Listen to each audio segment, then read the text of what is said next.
Alhamdulillahilladzi anzala 'ala 'abdihil kitaba wa lam yaj'al lahu iwaja kaiman liyunzira ba'san syadidan min ladunhu wa yubashshiral mu'minin alladzina ya'maluna shalihati anna lahum ajran hasanah. Asyhadu an la ilaha illallah wahdahu la syarikalah wa asyhadu anna Muhammadan abduhu wa rasuluhu alladzi la nabiyya ba'dah. Allahumma iftah lana bi futuhil arifin. Qala rabbi shrah lana sudurana wa yassir lana umurana wahlul 'uqdatam min alsinatana yafqahu aqwalana. Bapak Fauzan mohon minta izin kalau panitia yang nggak berhalangan mohon suruh untuk masuk saja ya. Baik. Tapi kalau ada tugas nggak apa-apa di luar juga.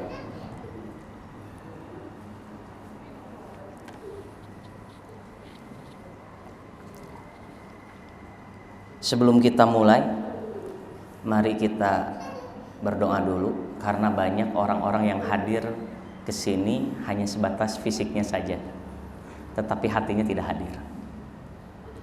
Oleh karena itu, mari kita berdoa kepada Allah sama-sama agar Allah menghadirkan hati kita di kajian ilmu ini, dan mudah-mudahan Ramadan kita pada saat ini Allah berkahi.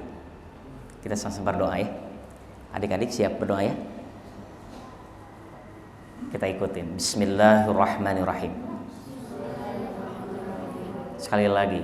Bismillahirrahmanirrahim. Qala rabbi shrah lana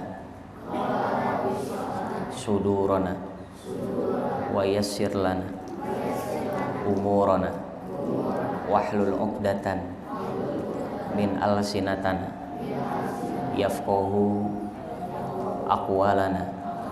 Allahumma anfa'na bima 'allamtana wa 'allimna ma yanfa'una wa zidna ilman nafi'an wa rizqan thayyiban wa halalan wa mubarakan wa wasi'an insyaallah bisalamin aminin. Ala hadiniyah nas'alukal ijabah bi barakatil Fatihah. A'udzu billahi minasyaitonir rajim. Bismillahirrahmanirrahim. Alhamdulillahirabbil alamin arrahmanir rahim maliki yaumiddin.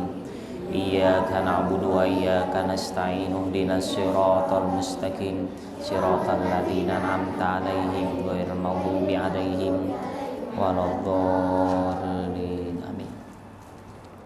Yang saya hormati dari Halim Quran Bapak Fauzan beserta para panitia, yang saya hormati dari panti asuhan mana Pak Ustaz? Yatim Duafa Baitur Rahim. Yang saya hormati gurunda saya Ustaz Yasin, Umi, beserta yang hadir para panitia. Mudah-mudahan pada kesempatan kali ini kita diberikan keberkahan oleh Allah. Mudah-mudahan Al-Quran menjadi syafaat bagi kita. Karena banyak di antara kita yang tahu SOP Al-Quran akan tetapi jauh dari Al-Quran. Apalagi ini Halim Quran sudah mencetak Al-Quran, berarti harusnya kita harus dekat dengan Al-Quran.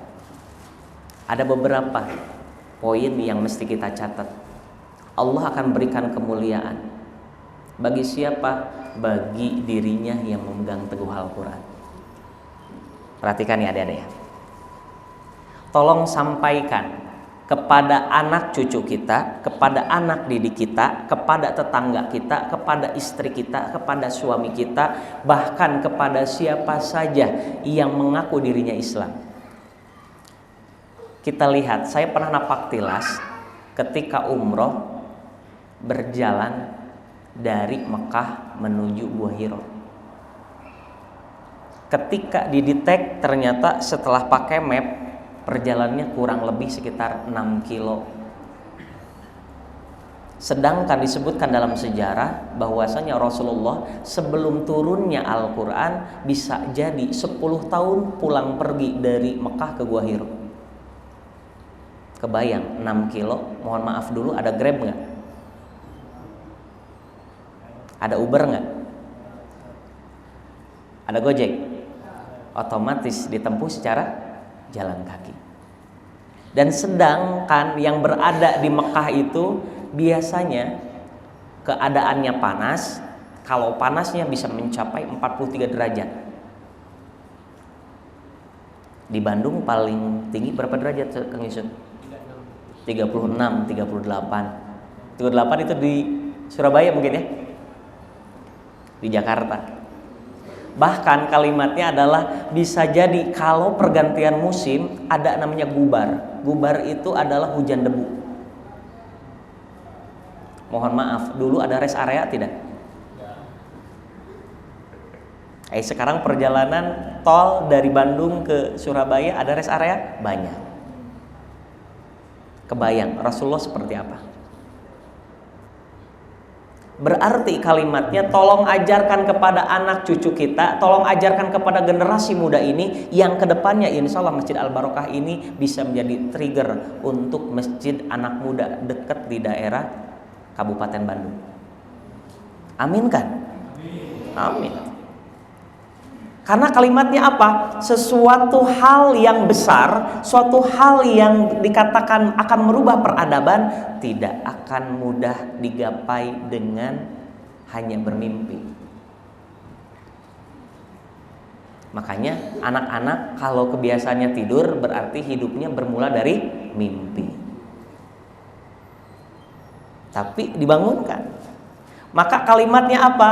Kalimatnya di sini tolong berikan pesan kepada anak cucu kita, kepada generasi muda kita, termasuk kepada kita yang sedang menjalankan ibadah saum ini, bahwasannya kalau kita punya cita-cita besar tidak akan digapai secara mudah. Mohon maaf Pak Ustadz, Pak Fauzan, Umi, teman-teman Halim Quran, saya pun mendirikan pesantren baru 3 tahun. Kang Torik yang menjadi saksinya. Ketika pembukaan tahu, saya punya uang untuk mendirikan pesantren itu hanya sekitar 200.000 Pak Fauzan. Tapi mohon maaf, kita selalu beranalogikan bahwasanya logika kita adalah sesuai logika matematik.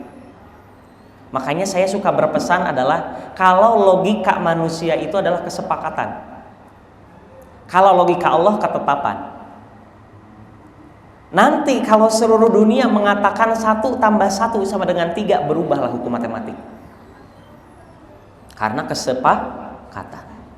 Tapi kalau hukum Allah adalah ketetapan, logika Allah adalah ketetapan, maka kalau ketetapan sudah pasti seluruh manusia harus sepakat.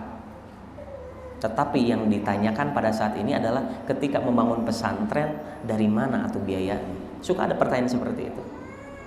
Ketika kita membangun Halim Quran ini adalah pasti kita tahu selalu dengan logika matematik. Tetapi ingat yang terjadi pada saat ini adalah intang surullaha yang suruhku. Ketika kamu menolong agama Allah, maka aku, kata Allah, yang akan menyelesaikan masalah kalian. Tapi konsep ini tidak cukup hanya sebatas dibaca saja. Tapi konsep ini adalah harus diimani. Dan iman itu kadangkala bertabrakan dengan logika kita. Sok ada kotak amal nanti adik-adik, ada kotak amal. Di saku kanan ada uang 100.000, di saku kiri ada uang 2.000. Masukkan yang mana? Rata-rata yang mana? Makanya 2.000 mah di WC atau. Betul nggak? Betul? Bahkan ada istilah santri mah kadang-kadang salah memahami. Mohon maaf, ada kotak amal teh disenyumin saja. Karena apa? Senyum itu adalah sedekah gitu. Nanti kalian pada saat ini disebutkan di pesantren, makanya saya suka bilang, mohon maaf untuk orang tua jangan pernah malu ketika anaknya dipesantrenkan. Untuk orang tua jangan pernah malu ketika dikucilkan oleh tetangga-tetangganya. Anak kamu mau pesantren mau jadi apa? Mohon maaf, saya selalu memberikan motivasi kepada orang tua yang menyekolahkan anaknya di pesantren, sama seperti Nabi Ibrahim ketika menitipkan Nabi Ismail di gurun pasir yang bernama Bakkah. yang sekarang berubah menjadi Mekah Al-Mukarramah. Mohon maaf, Nabi Ismail dulu ada, mohon maaf, ada asramanya nggak? Nggak ada. Ibu dapurnya ada nggak? Tidak ada. Cuma ada pohon satu. Tapi ternyata ketika menitipkan Nabi Ibrahim, hanya disuruh oleh Allah, titipkan wahai Ibrahim di salah satu lembah, di salah satu tempat. Nanti di tempat di sana akan terjadi peradaban. Kalau orang yang tidak ada beriman, ada masukan. Kenapa sih anak sekecil itu baru SMP sudah dipesantrenkan? Kenapa sih anak yang harus butuh kasih sayang dari orang tua harus dijauhkan? Selalu ada seperti itu. Maka kalimatnya pada saat ini, tolong jadikan mindset kita sama ketika menitipkan anak didik kita, anak kandung kita ketika di pesantren, sama mindsetnya seperti Nabi Ibrahim. Karena ke depan anak kita menjadi orang besar. Makanya ada beberapa hal ketika Al-Quran ini dipegang teguh oleh kita. Hal pertama, malaikat Jibril ketika diberikan wasilah sebagai untuk menurunkan Al-Quran kepada Nabi Muhammad, maka malaikat Jibril dijadikan gelarnya menjadi Sayyidul Malaikah, raja di antara para malaikat. Maka mendapatkan gelarnya siapa? Ar-Ruhul Amin. Yang kedua, Nabi Muhammad ketika turun kepada beliau Al-Quran, maka berubah statusnya menjadi raja di antara para nabi. Bahkan disebutkan pengikut Nabi Muhammad yang menjadi umat Nabi Muhammad yang pertama kali dihisab. Yang ketiga, umat Nabi Muhammad yang menjadikan Al-Quran sebagai pedomannya, maka umat Nabi Muhammad menjadi khairu ummah, sebaik-baiknya umat. Yang keempat, bulan yang mana diturunkannya Al-Quran di dalamnya, maka berubah menjadi Sayyidus Syuhur, raja di antara bulan-bulan yang lain. Bulan apa? Ramadan. Bulan apa deh? Ramadan. Yang kelima, satu malam yang mana turun padanya Al-Quran berubah menjadi malam yang lebih baik dari 1000 bulan. Malam apa? Lailatul Qadar. Kemudian satu tempat dan tempat yang lain ketika turun di dalamnya Al-Quran, maka berubah. Makkah menjadi Makkah Al-Mukarramah dan Madinah menjadi Madinah Al-Munawwarah. Jadi apa lagi? Maka kalau hidup kita tetap seperti ini terus, hidup kita nggak ada perubahan, berarti jawabannya adalah hidup kita jauh dari Al-Quran. Makanya Pak Fauzan nanti di sini kan di Halim Al-Quran tentang Al-Quran ya, standarisasinya harus naik. Minimal karyawan atau karyawatinya bisa hafal minimal 5 juz. Harus standarnya naik. Karena kenapa? Al-Quran terus yang dipegang, betul nggak? Malu atuh. Dekat dengan Al-Quran tapi Al-Qurannya tidak hafal. Lihat ayat Al-Qurannya. Ayat Al-Quran menjamin walaqad yassarnal Qur'ana lidzikri. Al-Quran telah benar-benar kami ciptakan untuk mudah untuk dihafalkan. Percaya ayat atau percaya kepada pikiran kita? Sekali lagi saya bertanya kepada para karyawan atau termasuk Pak Fauzan di sini, lebih percaya kepada ayat atau lebih percaya kepada otak kita? Allah mah nggak pernah berbohong. Mohon maaf, kadangkala yang bikin kita tidak hafal adalah otak kita sendiri, betul nggak? Betul? Saya pernah bikin yang namanya pelatihan Pak Fauzan, Pak Ustadz Yasin, usia sekitar 70 tahun, dalam waktu 2 minggu 14 juz hafal. Di sini ada yang 70 tahun? Apa pegawaian kita ngudud pegawaian nanti kita? Atau gimana atau bisa hafal Al-Quran kalau pegawaian kita naon? Ngudud wae atuh dah. Dihabiskeun waktuna untuk ngudud. Aing ngudud nikmat ini asap surga. Padahal di surga mah nu ngarokok gitu, mata kan hati-hati. Hapunten ya kana ngarokok.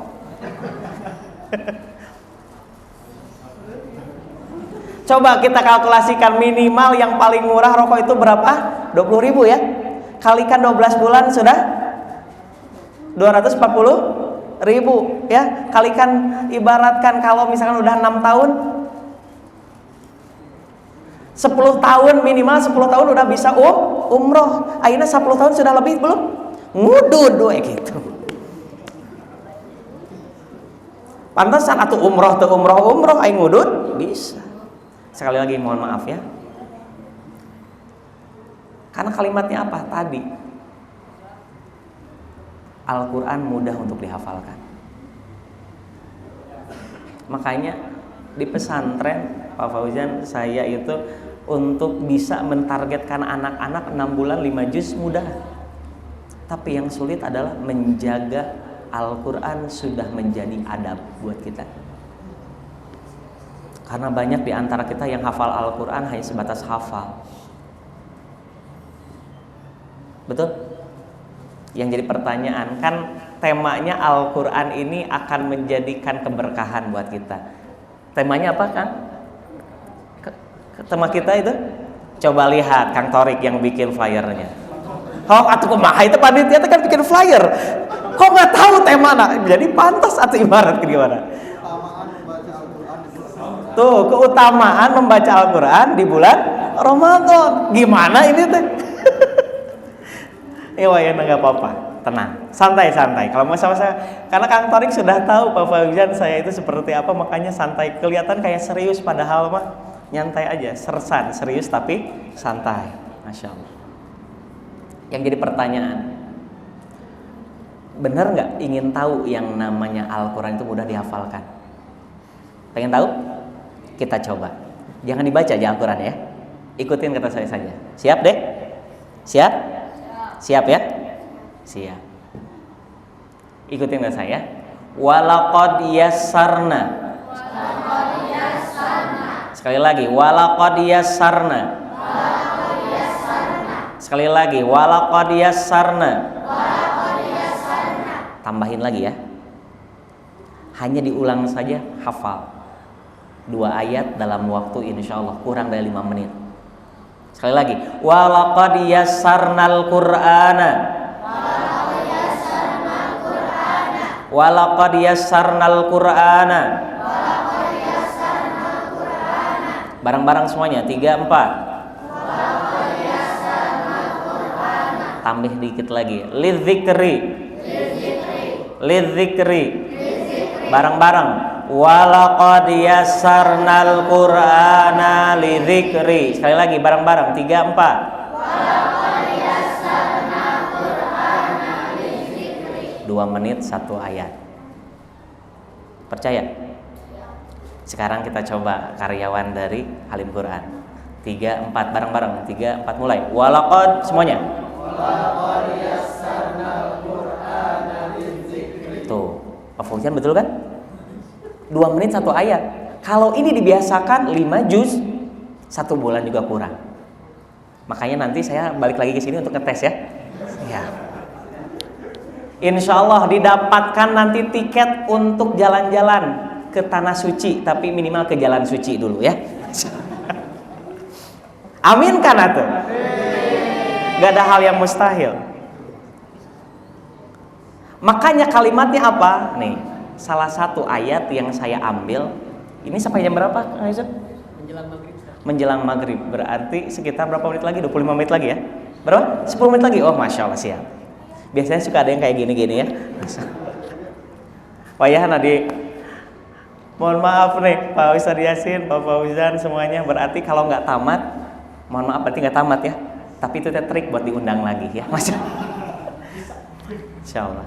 Nah, boleh dibuka Al-Qurannya. Quran surat Toha ayat ke-25.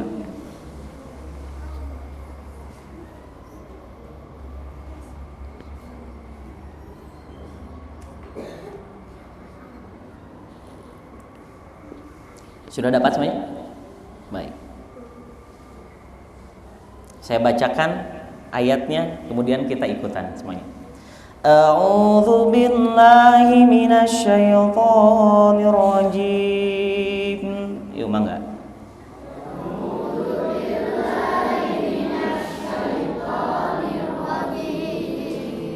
Bismillahirrahmanirrahim.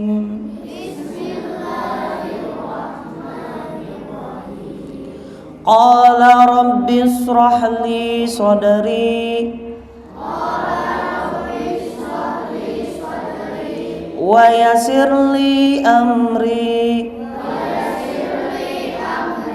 wahlul 'uqdatam min lisani yafqahu qawli. Rata-rata ayat ini hafal. Rabbi shrahli sadri wa yassirli wahlul 'uqdatam yafqahu. Rata-rata semua hafal, betul?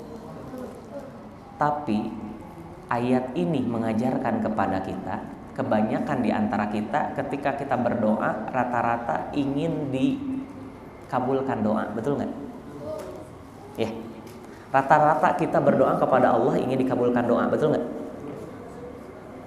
Tapi ayat ini mengajarkan kepada kita sebenarnya ketika kita berdoa ingin dikabulkan doa itu loncat melewati satu langkah. Harusnya apa? Rabbis shrahli sadri. Harusnya apa? Dilapangkan hati ini. Karena masalah kalau sudah lapang hati ini, masalah kata Allah dikabulkan atau belum dikabulkan, kita sudah narimo.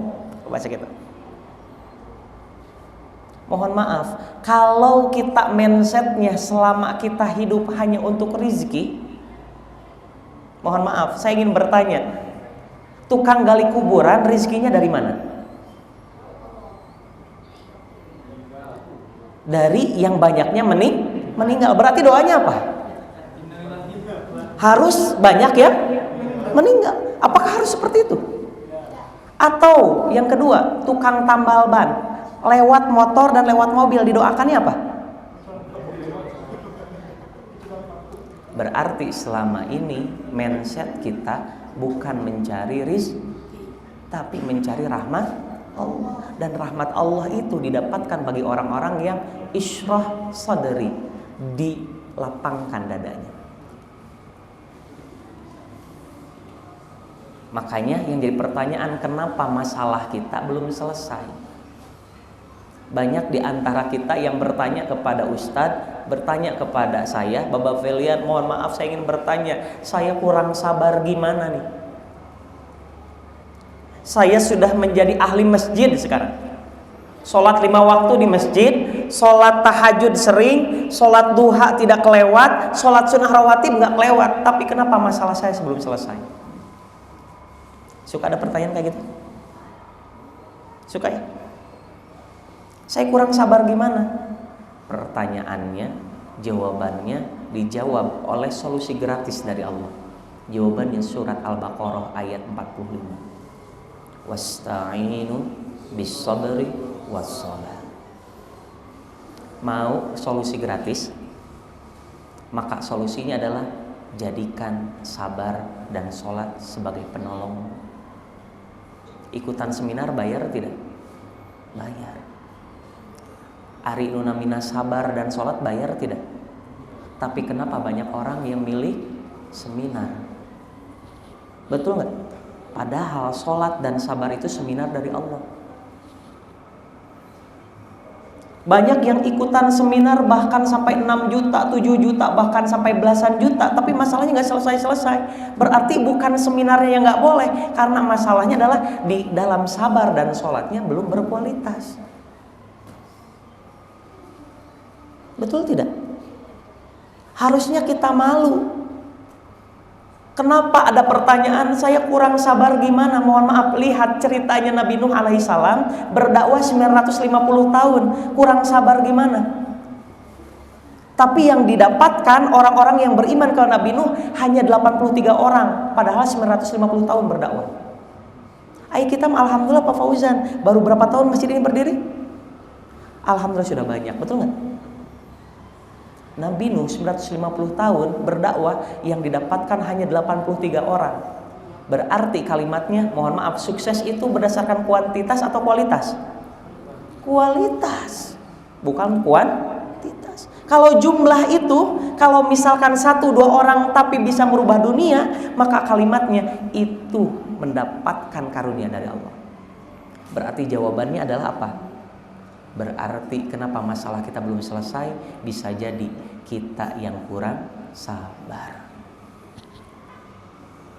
Yang kedua, saya sudah sholat Pak Ustadz, saya sudah menjadi ahli masjid Pak Ustadz, tapi kenapa katanya kata Al-Quran dengan menjadikan sabar dan sholat maka masalah akan selesai?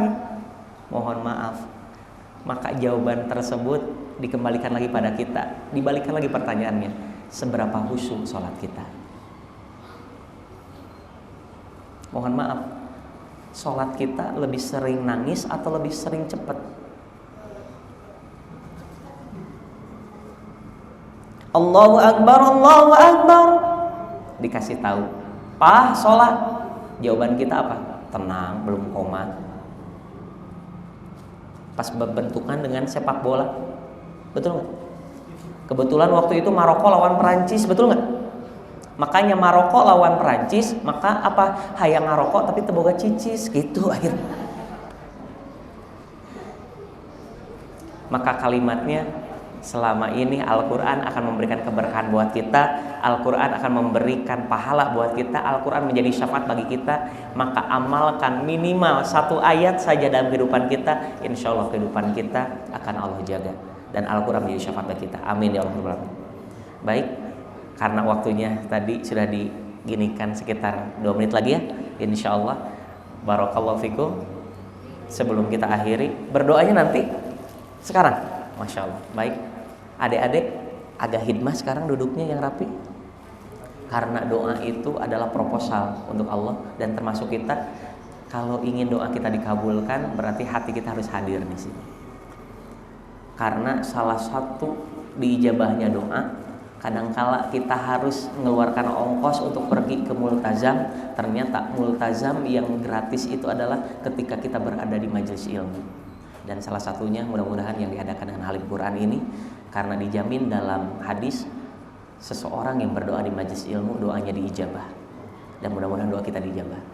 Kita doakan mudah-mudahan Halim Quran menjadi salah satu perusahaan yang bisa amanah, yang bisa berkah dan memberikan kemaslahatan untuk umat.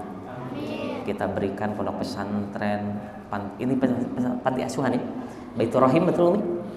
Mudah-mudahan anak didiknya menjadi anak didik yang soleh dan solihah, bisa artinya mengabdi kepada bangsa, negara, agama, dan keluarga, serta kepada guru-gurunya. Dan mudah-mudahan yang hadir di sini, para karyawan, karyawati, semuanya yang hadir di sini termasuk saya, termasuk Pak Fauzan dan yang lainnya, mudah-mudahan diberikan keberkahan di dalam hidupnya, mudah-mudahan diberikan syafaat di hari kiamat, dan mudah-mudahan diwafatkan dalam keadaan husnul khotimah dan syahid. Amin ya Allah. Kita sama beristighfar pada Allah Subhanahu wa taala. Astaghfirullahaladzim, astaghfirullahaladzim, astaghfirullahaladzim alladzi la ilaha illa huwal hayyul qayyum wa atubu ilaih. Innallaha wa malaikatahu yusholluna 'alan nabi. Ya ayyuhalladzina amanu shollu 'alaihi wa sallimu taslima. Amin ya Allah ya rabbal alamin. Allahumma sholli ala sayyidina Muhammad salatan tunjina biha min jamil ahwal wal afat, wa taqdilana biha min jami'il hajat, wa tutahhiruna biha min jami'is sayyi'at, wa tarfa'una biha indaka 'ala darajat, wa tuballighuna biha aqsal ghayat min jami'il khairati fil hayati ba'dal mamat.